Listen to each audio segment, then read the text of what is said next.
తెలంగాణ కాంగ్రెస్లో సరికొత్తగా ఇంకొక కూటమి ఏర్పడింది.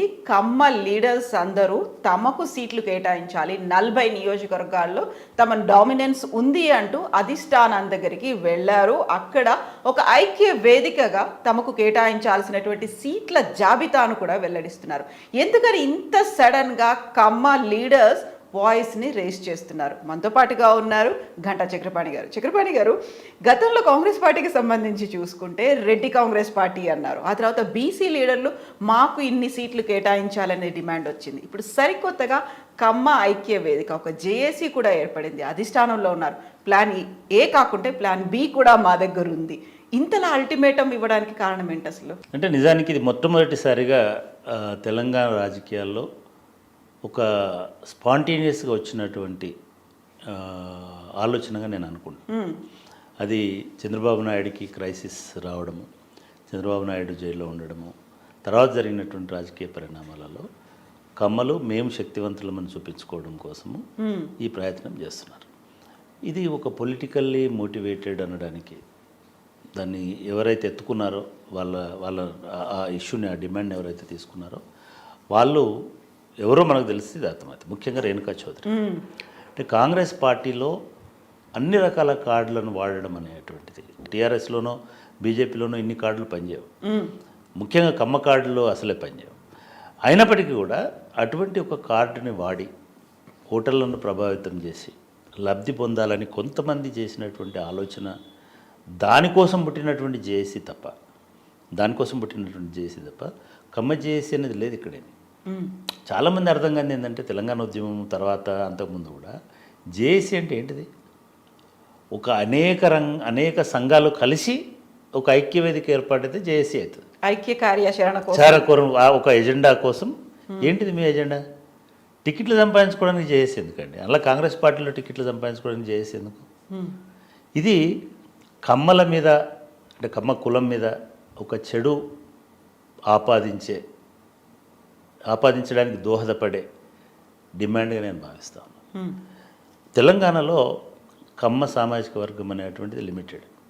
కానీ ఇప్పుడు వాళ్ళు చెప్తున్న దాని ప్రకారం మేము 30 లక్షల ఓటర్లు ఉన్నారు, 20 లక్షల ఓటర్లు ఉన్నారు, 30 నియోజకవర్గాల మీద ప్రభావితం చూపిస్తాం.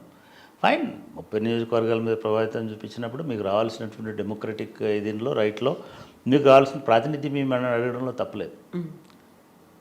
కానీ నేను కూడా విన్నాను కొన్ని చర్చలు, ఎందుకు మేము వ్యతిరేకిస్తున్నాం, చంద్రబాబు నాయుడిని సపోర్ట్ చేయలేదు కాబట్టి మేము వ్యతిరేకిస్తున్నాం.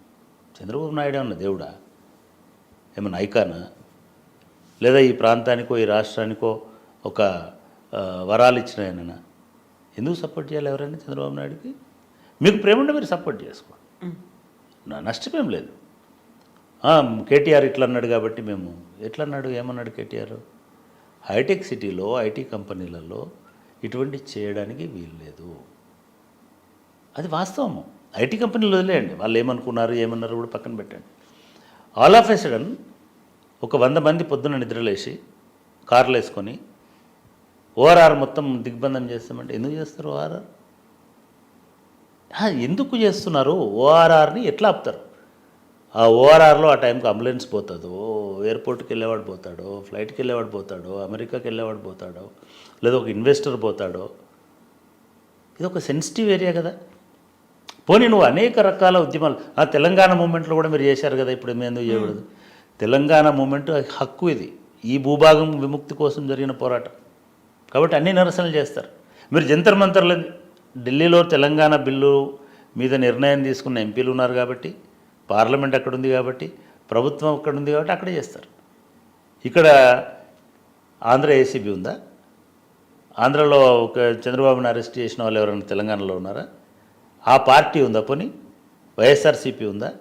తెలంగాణకి ఏం సంబంధం, హైదరాబాద్కి ఏం సంబంధం? దీన్ని అడ్డం పెట్టి మీరు అట్లా అన్నారు కాబట్టి మేము జస్ట్, ఇదంతా చాలా చైల్డిష్. కమ్మ ప్రజలు, ఈ రాజకీయ నాయకులు చేసి వేరు, కమ్మ ప్రజలు చాలా తెలివి కలవాలి. వాళ్ళ ప్రయోజనాలు వాళ్ళకు చాలా స్పష్టంగా తెలుసు. అది వ్యాపార ప్రయోజనమైన, వ్యవసాయ ప్రయోజనమైన, ఇంకొకటే. కాబట్టి వాళ్ళు ఇట్లాంటి ఊకదంపుడు వీటికి, లేకపోతే వీటికి ఉడత, వీటికి ఆలోచించారని నేను అనుకుంటున్నాను. వాళ్ళు ఓటింగ్ అనే దానిలో ఎటువంటి